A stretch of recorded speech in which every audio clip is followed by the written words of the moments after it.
أعوذ بالله من الشيطان الرجيم. بسم الله الرحمن الرحيم، ثم الصلاة والسلام على أشرف خلائق الله أجمعين، محمد وآله الطيبين الطاهرين.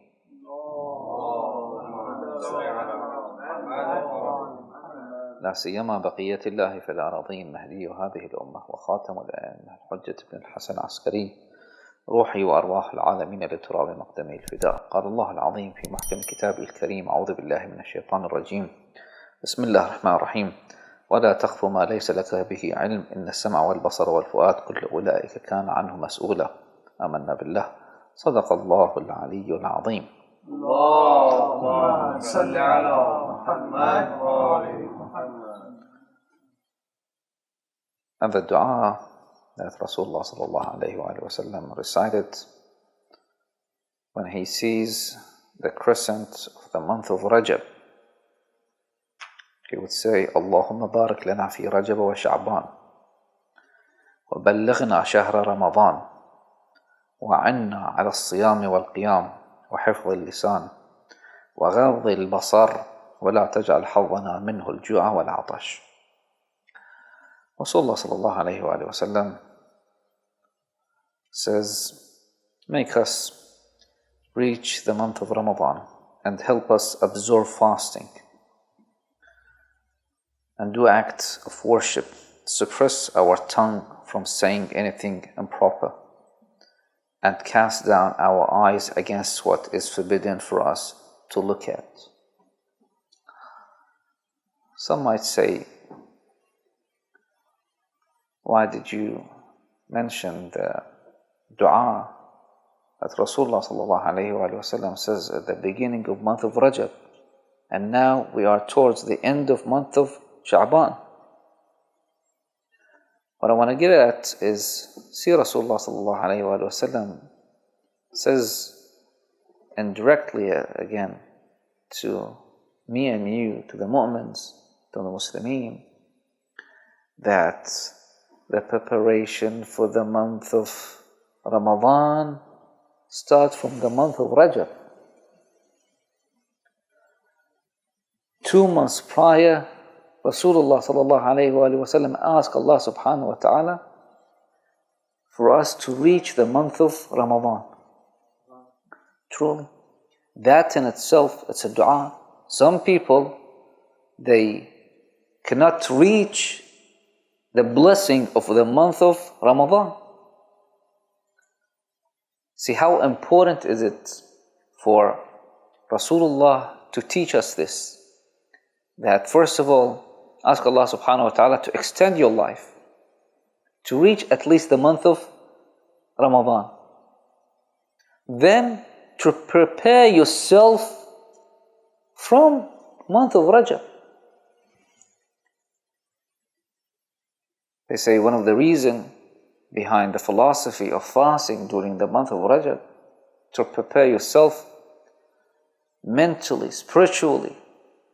You prepare your body as well, for your body to get used to it. Some people, they usually during the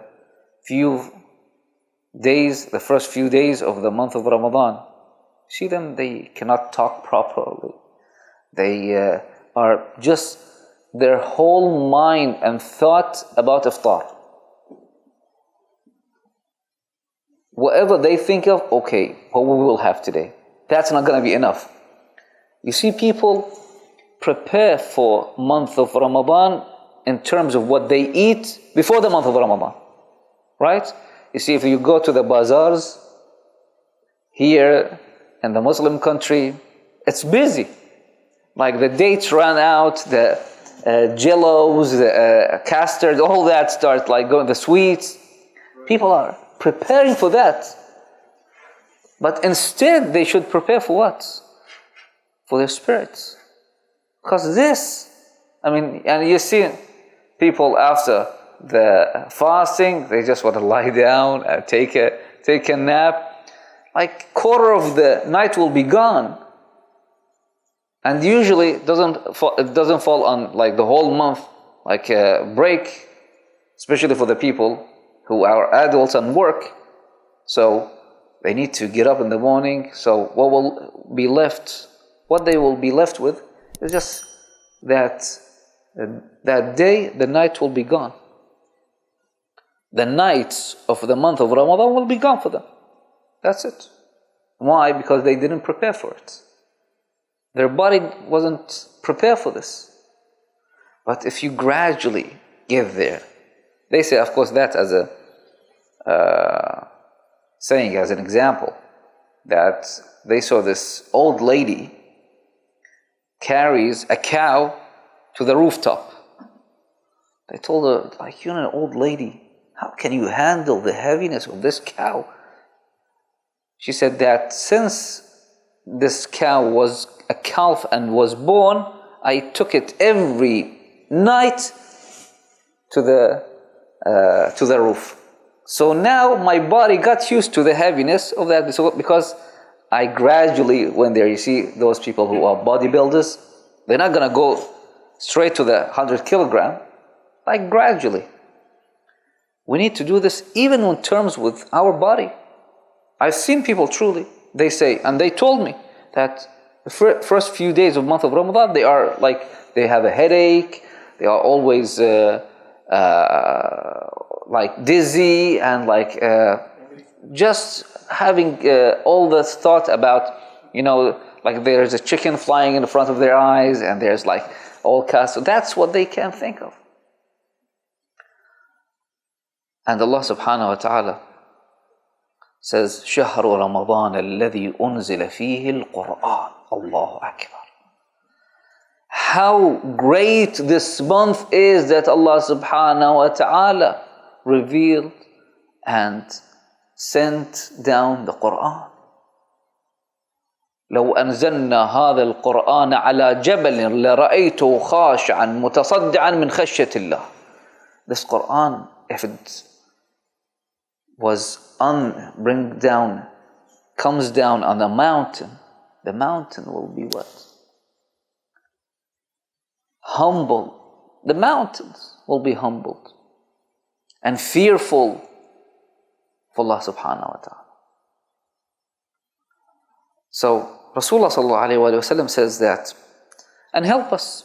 We ask Allah subhanahu wa ta'ala always to give us tawfiq, to help us to truly fast during this month.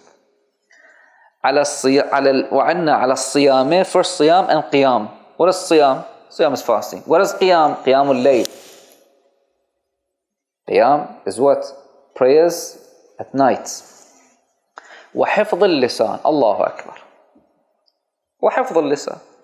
There's a beautiful narration, and all the narration of Ahlulbayt sallallahu alayhim ajma'in are beautiful, that Rasulullah sallallahu alayhi wa sallam says to Amir al-Mu'minin Ali ibn Abi Talib, Ya Ali, man khafa an-nasu lisanah fahuwa min ahli an-nar.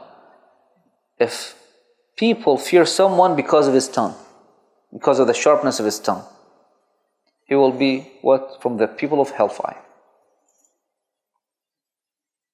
Truly, I've seen such a people. The people respect him because he has a sharp tongue. A'udhu billah. Some people envy some people for their eloquency and they have sharp tongue. No, it's not any place for envy. And when you see those people pass away, oh, alhamdulillah, we got rid of this guy. Rasulullah sallallahu alayhi wa sallam again says, راحة الإنسان في حبس اللسان. You want comfort? You want comfort? Shackle the what? Your tongue. You want happiness? Shackle your tongue. They say there's a saying that if talks is from silver, what? Holding your tongue and being quiet is gold. Silence is gold. Amir al-Mu'minin sallallahu alayhi wa sallam says, Al-kalamu fi wathaqika ما لم تتكلم به فإذا تكلمت به صرت في وثاقه. Think about what you're going to say next. Very carefully and always. Why? Because now these words are yours, in your shackle. When it comes out, it's what? You'll be in its shackle. That's why people need to truly train themselves not to say everything that comes to their mind. Everything. They say, what? It was a slip of a tongue. How many people you see that expose or whatever, there's all this fiasco about maybe a slip of a tongue. Be careful of what you're going to say. And says, فَخْزِنْ لِسَانَكَ كَمَا تَخْزِنَ ذَهَبَكَ وَوَرَقَكَ. How you hold your money and your gold, hold your tongue. فَرُبَّ كَلِمَةٍ سَلَبَتْ نِعْمَةٍ وَلَا تَقُلْ مَا لَا تَعْلَمْ. Allah subhanahu wa ta'ala says that إن السمع والبصر والفؤاد كل أولئك كان عنه مسؤولا. That don't you see, sometimes you say something, Allah subhanahu wa ta'ala, or with the people, and ni'mah will be taken from you. And ni'mah will be taken from you. And don't say things that you don't know. If you don't know, say, I don't know. It's sometimes really easier to say that I don't know rather than what? To go on with what you really don't know and you start like babbling about. فإن الله سبحانه قد فرض على جوارحك كلها فرائض يحتج بها عليك يوم القيامة. That our tongue, our soul, our hearing, what we see, we are responsible for it. Allah subhanahu wa ta'ala, وَلَا تَقْفُ مَا لَيْسَ لَكَ بِهِ عِلْمٍ. Don't say the things that you don't know. إِنَّ السَّمْعَ وَالْبَصَرُ وَالْفُؤَادِ كُلُّ أُولَٰئِكَ كَانَ عَنْهُ مَسْئُولًا. You are responsible for what you say, for what you do. And Rasulullah sallallahu alayhi wa sallam says, وَعِنَّا, help us. We ask Allah subhanahu wa ta'ala for the siyam and qiyam, وَحِفْظ اللِّسَان, holding our tongue, وَغَضِّ الْبَصَرِ, not to see. You see a lot of great scholars and a lot of mu'mineen, when they walk, their eyes are down. So they don't like look at people's women or at other people's what they have. They always like, you see them. That's the way even they talk. They walk. وَلَا تَجْعَلْ حَظَّنَا مِنْهُ الْجُوعَ وَالْعَطَاشِ. Beautiful. Allahu Akbar. That don't let us just get from month of Ramadan thirst and what? Hunger. I remember this guy was saying that I was telling him that I feel really saddened because month of Ramadan is past. And he says, no, I'm not. I'm happy. I'm happy. Right? I couldn't handle the thirst and the hunger. That's what his limit and his thought, and that's it. Inshallah, Allah subhanahu wa ta'ala will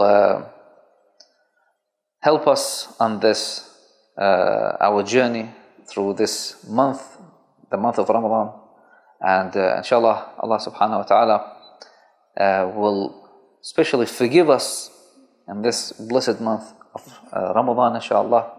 And inshallah Allah subhanahu wa ta'ala, before the month of Ramadan, we pray for all the mu'mineen and mu'minat, inshallah, for anyone who has a hajat dunya or hajat akhirah. If someone in need, may Allah subhanahu wa ta'ala grant him. If someone is sick, inshallah Allah subhanahu wa ta'ala will cure him. If someone is in prison, inshallah Allah subhanahu wa ta'ala will free him. ببركة الصلاة على محمد وآل محمد. اللهم صل على